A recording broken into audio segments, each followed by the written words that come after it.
ஏப்பா முருகா! கஷ்டத்த குடுக்க வேணான்னு சொல்லல. கஷ்டத்த குடுத்தாலும், கொஞ்ச நாளும் தாங்குற அளவுக்கு குடு. ரொம்ப குடுக்காத. ஃபர்ஸ்ட்டு என்ன நடந்துச்சு அப்டின்னா, திருநெல்வேலில லவ் மேரேஜ் பண்ணிட்டு போயி, அங்க 2 பிள்ளை பெத்து, நல்லா சாப்பிடுறதுக்கு சோறு என்ன, உடுத்த துணி என்ன, நகை நட்டு என்னன்னு சொல்லி, என் புருஷன் பிள்ளைகளோட நல்லா இருந்தேன். ஆ தம்பிக்கு ஸ்கூல் லீவ் விடும்போது, கொடைக்கானல் போலாம் அப்டின்னு சொல்லிட்டு ஒரு பிளான் பண்ணி தான் நாங்க வந்து கச்சைகட்டிக்கு வந்தோம். வந்துட்டு கொடைக்கானல்லாம் போயிட்டு வந்த பிறகு, இந்த இடத்துக்காரங்க அங்க என்ன பண்ணாங்கன்னா, நல்ல இடம். பைபாஸ்ல இருக்கு. அப்படி இப்படின்னு சொல்ட்டாங்க. எங்களுக்கு ஃபர்ஸ்ட்டு இடம். எப்படி வாங்கணும் என்னன்னு தெரியல. சரி எய்த்த வீடு தானே அப்படின்னு சொல்லிட்டு நம்பி நாங்களும் காசு குடுத்துட்டோம். நாங்களும் நம்பி காசு குடுத்துட்டோம். பத்திரப்பதிவும் முடிஞ்சிருச்சு.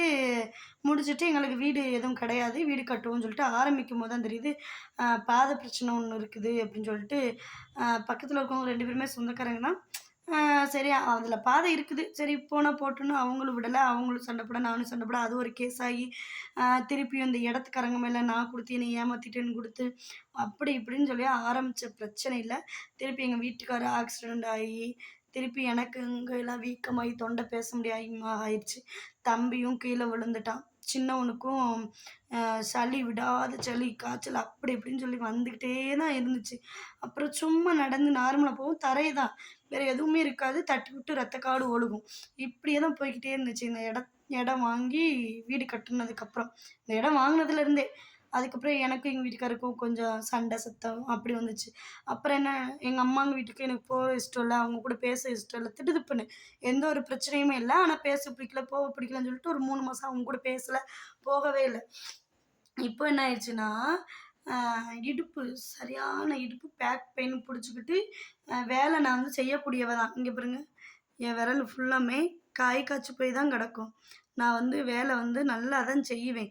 இங்க பாருங்க, இந்த இத பாருங்க, இந்த இது பாருங்க, அப்படின்னு இந்த விரல் எல்லா விரலுமே அப்படிதான் இருக்கும். நான் நல்லா வேலை செய்யக்கூடியவ தான். இருந்தாலும் வேலை செஞ்சுட்டு இருக்கும்போது திடுதிப்புன்னு எப்படி பிடிச்சுச்சுன்னு தெரியல. ஆனா பிடிச்சிருச்சு. திடுதிப்புன்னு புடிச்சிருச்சு. இப்போ வந்து காலையில போயிட்டு ஃபிசியோதெரபிட்ட போனதுக்கு அவங்க வந்து ரூ. 200 ஃபீஸ் வாங்குனாங்க. 20 நிமிஷத்துக்கு.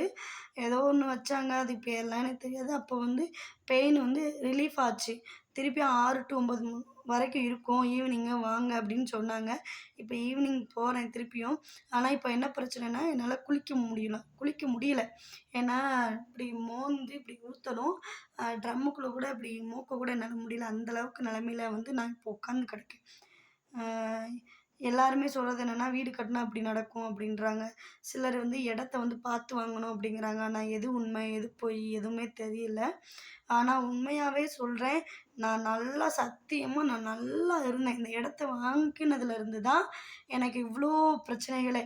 எங்க வீட்டுக்காரு ஒருத்தவங்கள கூட என்ன தப்பா பேச விட மாட்டாரு. ஏன்னா வீட்டுக்குள்ளேயே வச்சிருப்பாரு. எங்கனாலும் போணும்னா வந்து என்னைய கூட்டு போவாங்க. திருப்பி கையோட கூட்டு வருவாங்க.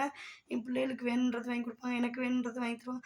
எல்லாமே இப்போ வந்து இந்த வீடு கட்டுறதுக்காக நானா அலைஞ்சு திரிஞ்சு வாங்கி, யார்கிட்டலாம் பேச்சு கேட்கக்கூடாதோ அவ்ளோ பேர்ட்டயும் பேச்சு கேட்டாச்சு. பேச்சு கேட்டு மன நிம்மதிய இழந்து போய் நான் உட்காந்துருக்கேன். அதே மனசு வேதனையே ரொம்ப எனக்கு வந்து தாங்கலைங்க.